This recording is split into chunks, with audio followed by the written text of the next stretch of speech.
আগে রাস্তা বাইরে যেত রাস্তা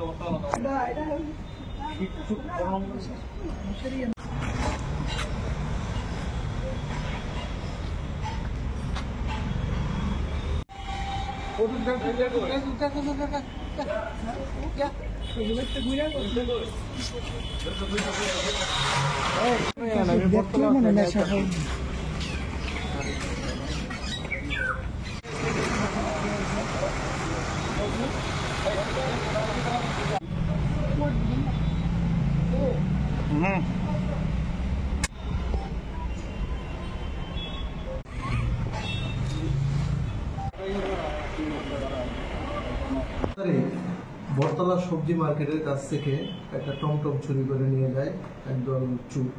পরবর্তী সময় আমরা সিসিটিভি আইটি ভবন থেকে সিসিটিভি অ্যানালাইসিস করে, তাছাড়া লোকাল যে সিসিটিভিগুলি ছিল এগুলি অ্যানালাইসিস করে আমরা সিসিটিভি ফুটেজটা কালেক্ট করি এবং একজন চোরকে আমরা আইডেন্টিফাই করি এবং তাকে আমরা অ্যারেস্ট করতে সক্ষম হয়েছি, যার নাম শিবু সাহা।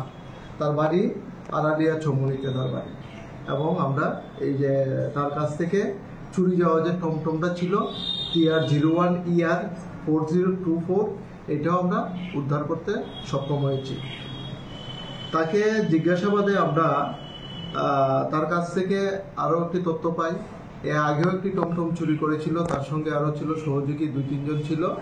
আমরা ওই টমটমটাকেও আইডেন্টিফাই করতে সক্ষম হয়েছি এবং একটা নাম্বারলেস বাইক, যে বাইকটার নাম্বারগুলি তারা ভেঙে ফেলে দিয়েছে, এই বাইকটা আমরা গ্ল্যামার বাইক একটা রিকভারি করেছি তার মানে তথ্য অনুযায়ী।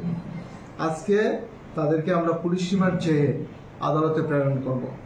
শিবুর সঙ্গে ছিল রাজু দাস এবং দুলাল দাস নামে আরও 2 জন ছিল।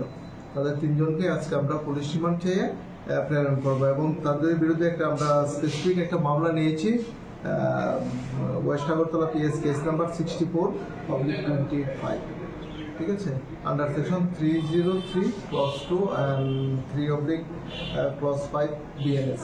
তাদের বিরুদ্ধে আগে কোনো মামলা ছিল? তাদের বিরুদ্ধে, শিবু দাসের বিরুদ্ধে আমাদের এখানে কোনো মামলা নেই, কিন্তু সে অনেকগুলি চুরির সঙ্গে যুক্ত আছে।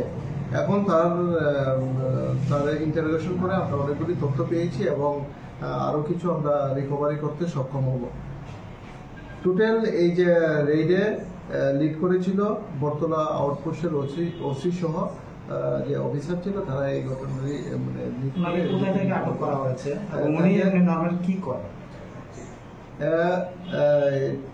যে শিবু সাহা, তাদেরকে আমরা আটক করেছি জিরানিয়া থেকে আটক করতে সক্ষম হয়েছি। আর বেসিক্যালি চুরির সঙ্গে যুক্ত।